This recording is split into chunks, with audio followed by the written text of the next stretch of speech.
it as a team, coordinate your smokes and flashes, all that jazz.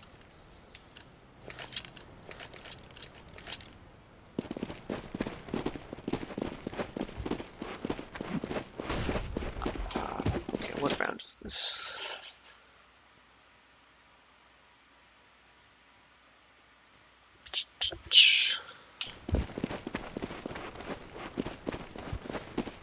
Okay. You take a risk here. You know, on these save rounds, you have to take risks, right? And this is a good risk. Um, you know, I think you heard a guy pick up a bomb here, right? So you're in a good position to just kill this guy. He never saw you cross. Um,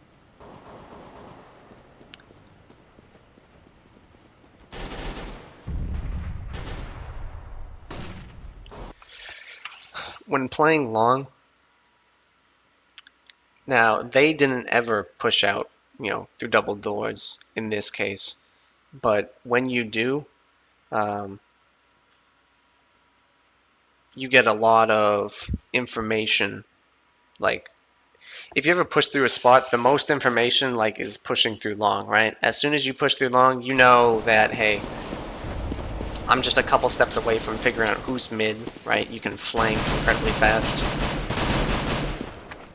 So I guess what I would have liked, be more aggressive, you know, on those pistol round, you know, 3-man push long, right? You get a lot of information. Maybe you get the flank. Maybe you can.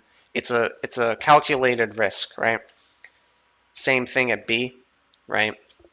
Um, smoke up mid, right? You know, stack a site or be aggressive at a site, right? A lot of teams will smoke up mid and then just play 4B or something like that. Um, but one of the things that might be better is you you smoke mid, play 4B, but don't play them in sight. Push through tunnels, right? Don't wait for them to attack. You attack them on CT side. Play that aggro CT safe round, right? You catch them off position. I mean, assuming they aren't rushing B, right? You know, maybe they're playing a default, right? You know, one in tunnels, one upper tunnels, one lower tunnels, you know, one watching mid, you know, one watching long, something like that. You 4-man push them, maybe you get the trade, right? Hopefully 4 of your guys can, you know, take a gun, and then you're in a better position to get the next frag with that AK.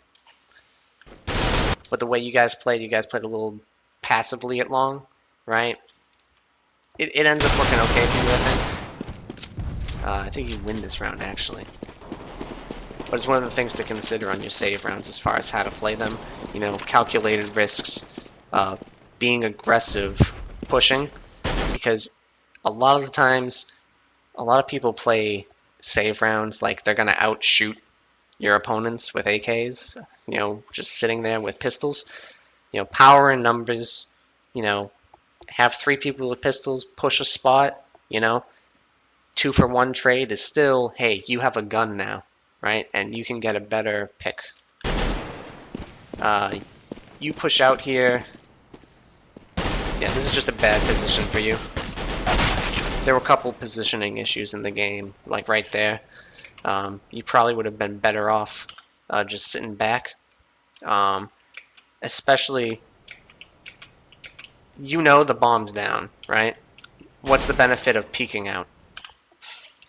In this situation specifically, I noted that, okay, you have 2 on plat, you have 1 guy at upper mid, right?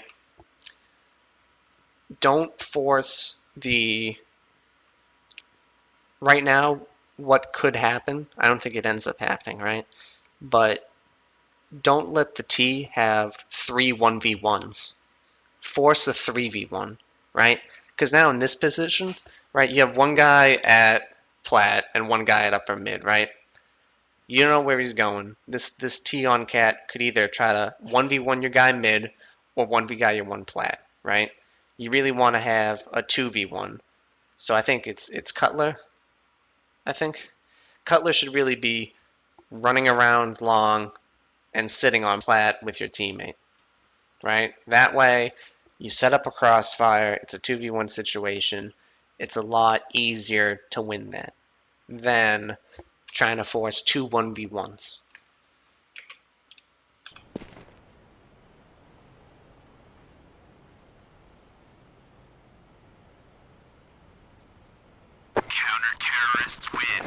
Yeah, he ends up getting the pick because he gets the bomb.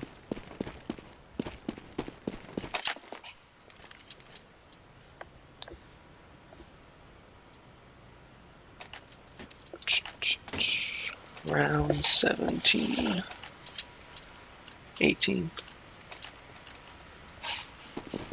Okay, you go long and get flashed here. You miss a smoke, or your teammate misses a smoke. This is a case of understanding the map and the timings of the map.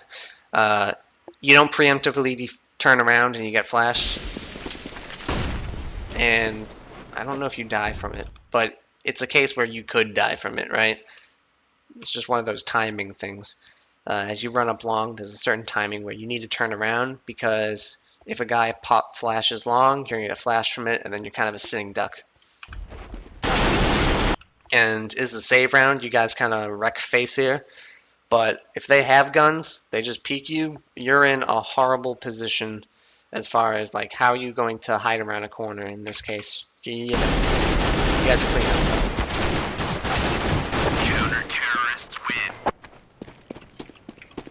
But I think it happens a couple rounds where you get flashed because you don't know the timing. And that's just a small thing. A lot of these are just small things, but, you know, a lot of small fixes just make you a great player, right? Right. It's not just one like, oh, aim for the head, and then you're, you know, you're nothing, right?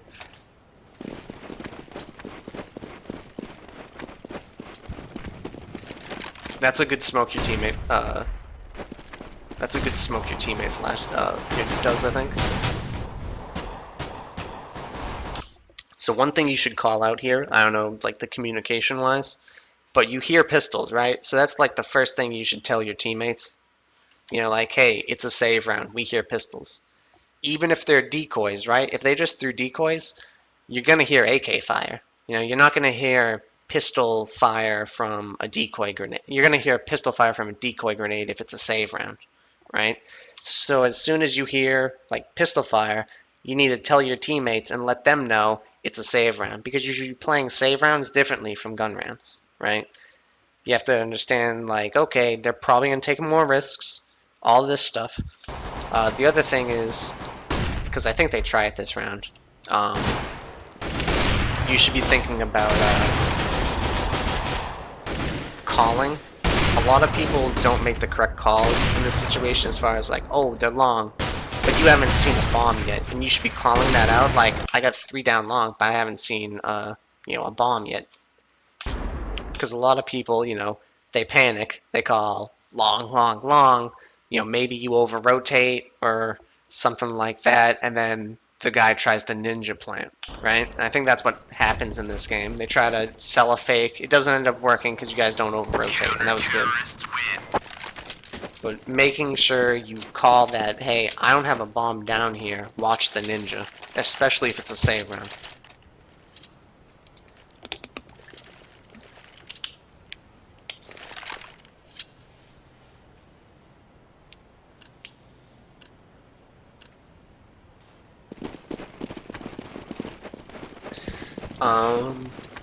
Okay.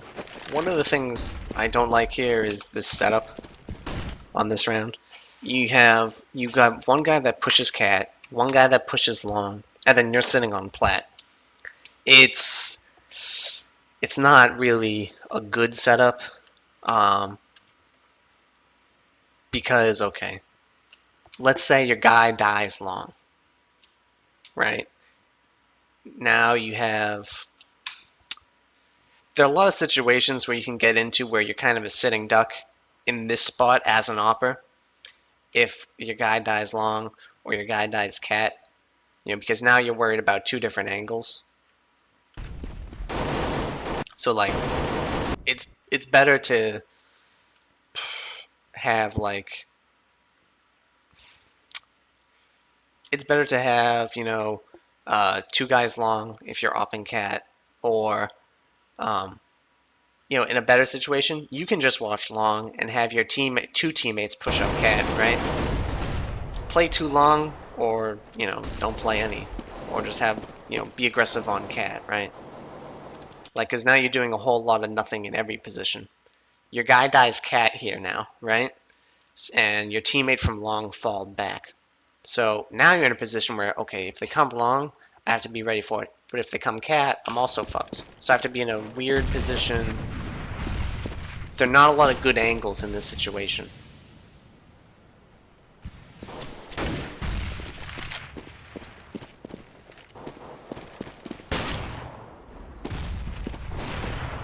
Okay, you got a couple good picks here.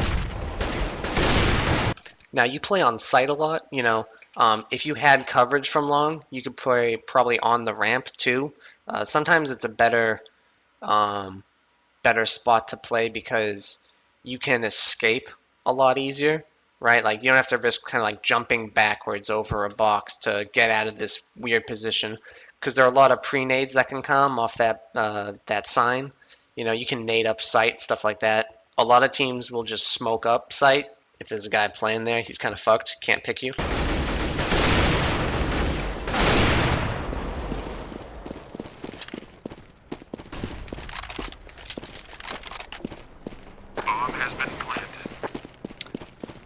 Yeah, like if a T did that to you, you know that incendiary grade that Cutler throws, like you're in a really bad spot.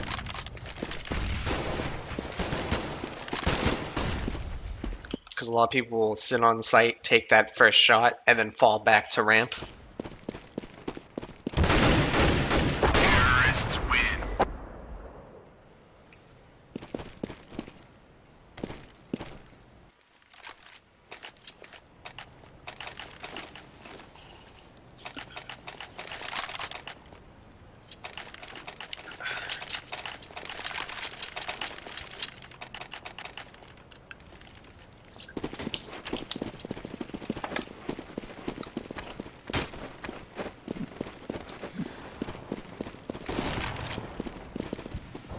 Yeah, you do this thing again where you got like a 1-1-1 going on. Yeah, if you're opping cat, you really need to hold long. And sometimes that's just, you know, you and I forget who your teammate is here watching along with you, but That's Sam, yeah. okay, yeah, have both of you push out, right? And then drop the opper in pit, right? And it might seem counterintuitive at first, like, okay, but you know, if they push out long, I'm a sitting duck at that point, right? Well, escort you into pit, right? And then have your teammate fall back, you know, have him play kind of a roaming situation, right? Between helping you with the crossfire long and helping the cat player out too, right? Or watching mid from crossover.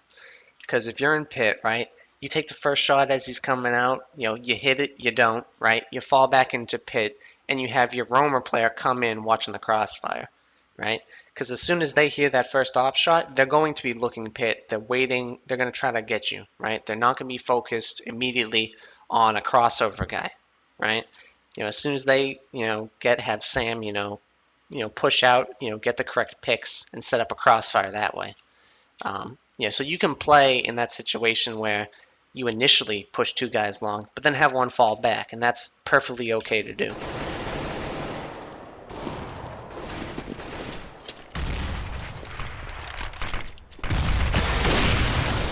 That was a good shot.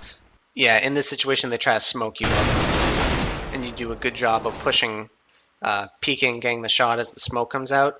After that first shot, though, I wouldn't exactly push out to try to take the next shot. I'd probably fall back, you know, behind ramp and then set up for the next shot.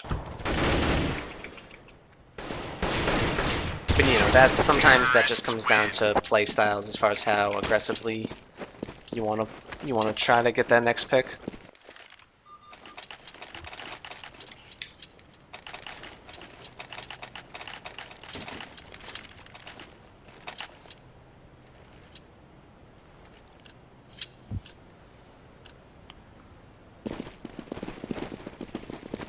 Yeah, I get you don't necessarily have to have you in pit or the opper in pit, but yeah, you can keep a rifle in pit too, and it's the same principle, right? You have one rifler in pit, you know, taking shots, right? And then, you know, if they come